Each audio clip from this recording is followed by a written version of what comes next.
यत्र द्विजा गावो वेदा वर्णाश्रमा क्रिया तम तम जनपदम यात संदीपयत भ्रश्यतः।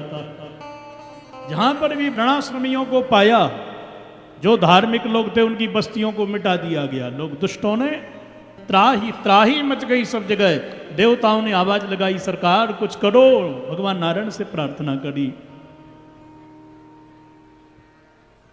भगवान ने कहा एक ही उपाय है। क्या? बोले इनके घर पे ही आ रहा हूं मैं, इसलिए इसके यहां पर सज्जनों कयाधी पत्नी के द्वारा 3 बेटा हैं, हिलाद, अनुराध, सहलाद, और चौथे आ गए इनके यहां पर श्रीमान प्रहलाद।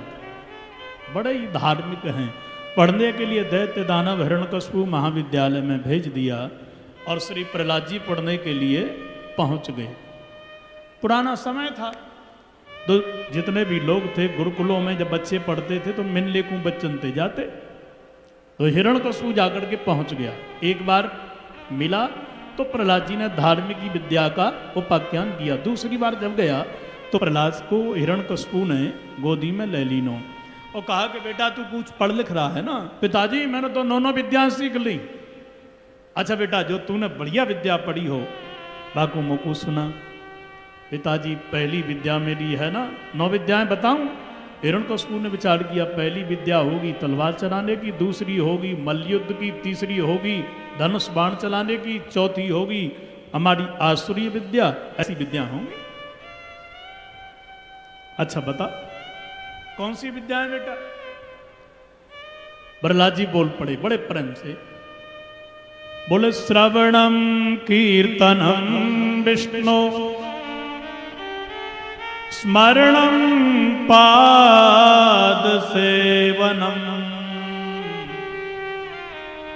अर्चनम वंदनम दास्यम सख्यमात्म निवेदनम। श्रवणम पहली विद्या क्या है? भगवान की कथा को श्रवण करो।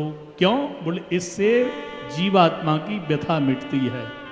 भगवान की कथा साबुन है, जैसे साबुन तन के मन को निर्मल कर देता, दूर कर देता है, ऐसे ही भगवान की कथा मन के मैल को दूर कर देती है, धुलाई कर देती है। और मन का मैल जब मिट जाएगा तो मन के दर्पण में आपको अंतर आत्मा में ही परमात्मा नजर आने लगेगा।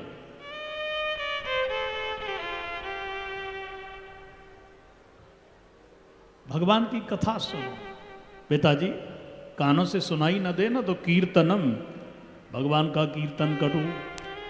देखो कथा सुनो पर कीर्तन नहीं किया और कथा चिपक जाएगी, ठीक है ना? माताएं भोजन बनाती हैं ना तो रोटी में परोतन लगाती हैं। क्यों? बोले रोटी उड़सा पे चिपक जाएगी, यदि परोथन नहीं लगाया तो रोटी चिपक जाएगी भाई। इसी प्रकार से आपने यदि कथा में कीर्तन नहीं किया, बार बार हरि स्मरण नहीं किया तो कथा भी आपके हृदय में चिपक जाएगी। आलस नींद के द्वारा आप लोग कथा से वंचित हो जाओगे। कथा समाधि भाषा का ग्रंथ है। परीक्षित जी राधे राधे, सुनाई दे रहा है परीक्षित जी ना? एक कथा है ना, समाधि भाषा का ग्रंथ है। इसलिए जब साइलेंट होकर के बैठोगे तो कथा समझ में आएगी और चित्त में उतरेगी, और जो भगवान की प्रतिमा है वो चित्त में जाकर के उसको चिपकाए देगी। ये सब कथा के व्यवहार नहीं है कि माला पहनो और बीच में व्यवधान करो। कथा तो यह है कि आप पहले 15 मिनट आकर के पहले से गुरु मंत्र जो लिया उसका जप करो, अपने स्थान पर बैठ जाओ। पहले वक्ता को याद आए प्रणाम कर लो, इसके बाद साइलेंट। ये माला पहनना, ये स्वागत सम्मान, ये सब व्यवधान की चीजें हैं, ये सब पूरी की पूरी। इसलिए आप लोग ये अभियान चलाओ। इस क्षेत्र में ज्यादा प्रचार हो गया है अभी। माला इतनी भर भर के लाओगे और सब लोग अशांति फैला दोगे, इससे तुमको कोई लाभ मिला कि पहनाने वाले को मिला? क्या मिलेगा भाई? कौन कैसी अवस्था में आ रहा है। इसलिए कथा तो वो साधन है भगवान को पाने के लिए जहां वक्ता श्रोता ज्ञान निधि कथा राम के गूढ़। ये भगवान राम की कृष्ण की कथा बड़ी गूढ़ है। वक्ता श्रोता दोनों सुयोग्य हों, दोनों सुयोग्य हों तो कथा क्यों सुने। बोले ऊने होए तो पूरे होबे और पूरे होए तो भर भर पी दें। खूब चकाचक भर भर के पियो। कथा में साइलेंट होकर के बैठो। जब कीर्तन हो तब कीर्तन करो और कथा को पुनः फिर सुनो। कथा चिपक न जाए आपके हृदय में आलस निद्रा के द्वारा। इसलिए बड़े प्रेम से भाव से बोलना चाहिए। श्री राधे श्री राधे। पीछे वाले भी बोलो भाई, श्री राधे श्री राधे।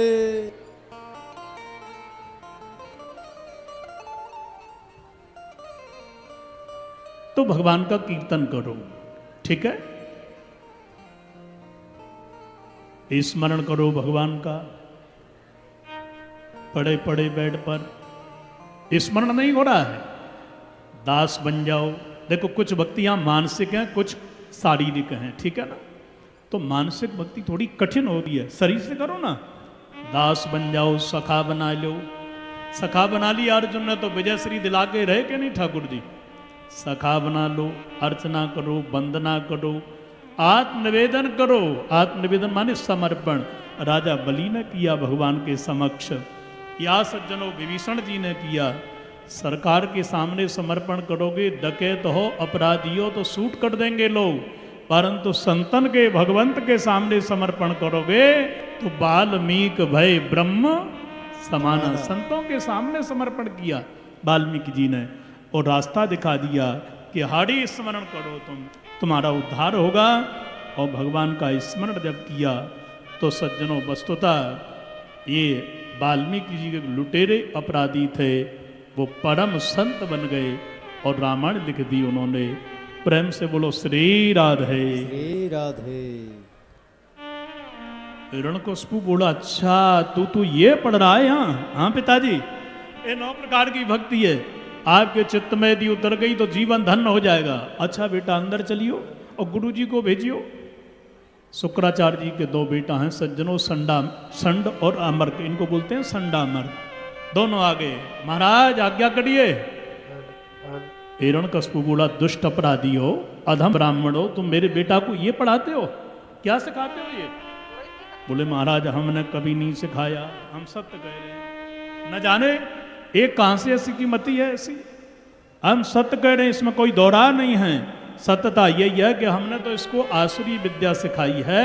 पर हिरण्यकशिपु ने क्रोधावेश में आके तलवार निकाली, काटने मारने के लिए दौड़ पड़ा। संडामर्क जी ने विचार किया कहीं ये तलवार इतगू मुड़ गई तो, इसलिए क्या करें। मन में विचार किया कि ये इसको शांत करना चाहिए ये राजा को। महाराज सुनिए, आपने यदि कहीं प्रहलाद को मारने का ये विचार किया तो सत्य मानिए महाराज, ये पूरी पब्लिक भड़क जाएगी। इसलिए हमारी बात सुने आप प्रहलाद को दूसरे किसी प्रयत्न के द्वारा मारिए। प्रहलाद के ऊपर अनेक प्रकार के जुल्म ढाए महाराज इस हिरण्यकशिपु ने मारने के लिए, क्या क्या नहीं किया। एक श्लोक में सुखदेव जी